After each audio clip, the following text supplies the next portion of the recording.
አሜሪካ ከኢራን ጋር የምታደርገውን ጦርነት ማቆሟን እየተናገረች ነው። በሁለቱ ሀገራት መካከል የተኩስ አቁም ከተደረገ ከሳምንታት በኋላ ማክሰኞ ዕለት የአሜሪካ ውጭ ጉዳይ ሚኒስትር ማርኮ ሩቢዮ ኢፒክ ፊዩሪ በማለት የተጠራው ዘመቻ ማብቃቱን ተናግረዋል። በአሜሪካና በኢራን መካከል በተደረገው ጦርነት ማን አሸነፈ? መልሱ የሚወሰነው ይህንን የጦርነት ታሪክ የሚናገረው ወገን የሚወስን ይሆናል። በኢራን የሀገሪቱ መገናኛ ብዙሃን የዓለም ሀያላንን የጦርነት ጥምረት ማቋቋማቸውንና ማሸነፋቸውን ዘግበዋል። በአሜሪካ በኩል ደግሞ ፕሬዚዳንት ዶናልድ ትራምፕና አስተዳደራቸው ዓላማቸውን እንዳሳኩና ድል እንደተቀዳጁ ይናገራሉ። ነገር ግን በአደባባይ ከሚነገሩ አስተያየቶችና ከሚወጡ መግለጫዎች ባሻገር ከመጋረጃ ጀርባ የሚደረጉ ድርድሮች ከጦርነቱ ባልተናነሰ ወሳኝ ይሆኑ መጥተዋል። ከአክሲዮስ ከሮይተርስና ከሌሎች የአሜሪካ ሚዲያዎች የተገኙ ዘገባዎች እንደሚያሳዩት ዋይት ሀውስ ከኢራን ጋር ባለ 14 ነጥብ የመግባቢያ ስምምነት ለመፈራረም መቃረቡን ያምናሉ። ሰነዱ በኢራን የኒኩሌር ፕሮግራም፣ በሆርሙዝ የባህር ወሽመጥና በሰፊው የቀጠናው ውጥረቶች ላይ ቀጣይ ድርድር ለማድረግ የሚያስችል ማዕቀፍ ይፈጥራል። የኢራን የውጭ ጉዳይ ሚኒስትር ቃል አቀባይ ሀገሪቱ እቅዱን እየገመገመች መሆኑን እና ምላሿን በፓኪስታን በኩል እንደምታሳውቅ ተናግረዋል። ነገር ግን አንዳንድ ከፍተኛ የኢራን ፖለቲከኞች አስቀድመው በይፋ ውድቅ አድርገውታል። አሜሪካውያን ከተሸነፉበት ጦርነት ምንም አያገኙም ሲሉ የኢራን ፓርላማ የብሔራዊ ደህንነትና የውጭ ጉዳይ ፖሊሲ ኮሚሽን ቃል አቀባይ በኤክስ ገጻቸው ላይ ጽፈው የአሜሪካ ፍላጎት በማለት ውድቅ አድርገውታል። እስካሁን ይፋ በሆኑት የቅድ ዝርዝር ሀሳቦች መሰረት ኢራን የኒኩለር ግንባታዋን ለ20 ዓመታት ማገድ፣ ከፍተኛ የበለጸገ የዩራኒየም ክምችቷን ማስረከብና ሰፊ ዓለም አቀፍ ቁጥጥር እንዲደረግ መፍቀድ ይኖርባታል። ዘገባዎች እንደሚያሳዩት ስምምነቱ ኢራን የሆርሙዝ የባህር ወሽመጥ ሙሉ በሙሉ እንደገና እንድትከፍት ዋስትና እንድትሰጥ ያስገድዳል። በምላሹም አሜሪካ ቀስ በቀስ ማዕቀቦችን ታነሳለች፣ የታገደ የኢራን ሀብትን ትለቃለችና የስምምነቱ ጊዜ ካበቃ በኋላ ኢራን የተወሰነ ዩራኒየም ማበልጸግ እንደምትጀምር ትፈቅዳለች። ነገር ግን በኢራን ውስጥ ላሉ ብዙዎች እነዚህ ቃላት ከስምምነት ይልቅ እንደ እጅ መስጠት ተቆጥሯል። ክርክራቸው ቀላል ነው። አሜሪካ ወሳኝ ውጤቶችን ማግኘት ስላልቻለች ኦፕሬሽን ኤፒክ ፊዩሪን አቋርጣለች ብለው ያምናሉ። አሜሪካ የሆርሙዝን የባህር ወሽመጥ እንደገና ለመክፈት የጀመረችው ዘመቻ በድንገት ተቋርጧል።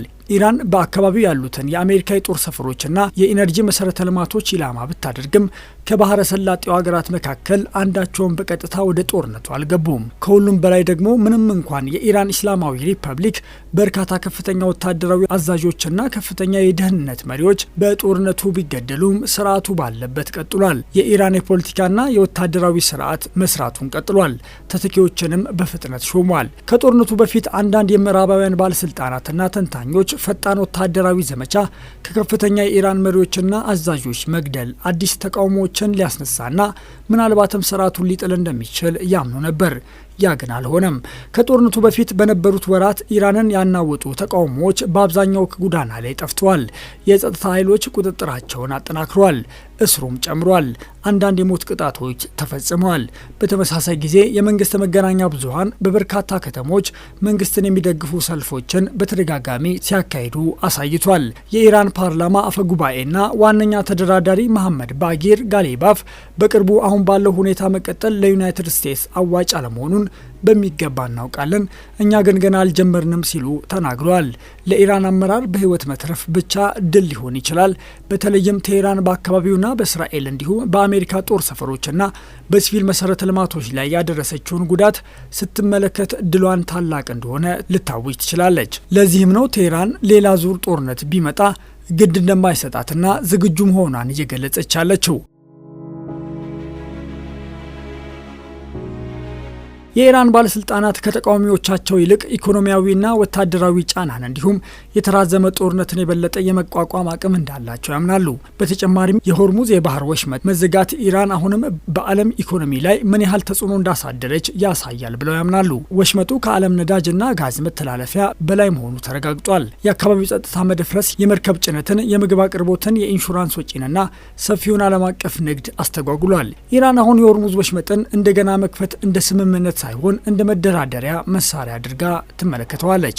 ይህ ለቀጠናው ሰፊ መዘዝ ሊያስከትል ይችላል። ኢራን ከግጭቱ በኋላ ጠንክራ ትወጣ ይሆን? በተለይም በጦርነቱ ወቅት የአሜሪካን የጦር ሰፈሮች ያስተናገዱ ወይም በተዘዋዋሪ የአሜሪካንና የእስራኤልን ዘመቻዎች የደገፉ ጎረቤት ሀገራት ላይ ክንድብርቱ ሆና ልትወጣ ትችላለች። ይህ ማለት ኢራን የፈለገችውን ሁሉ አሳካች ማለት አይደለም። ሀገሪቱ ከፍተኛ ጉዳት ደርሶባታል።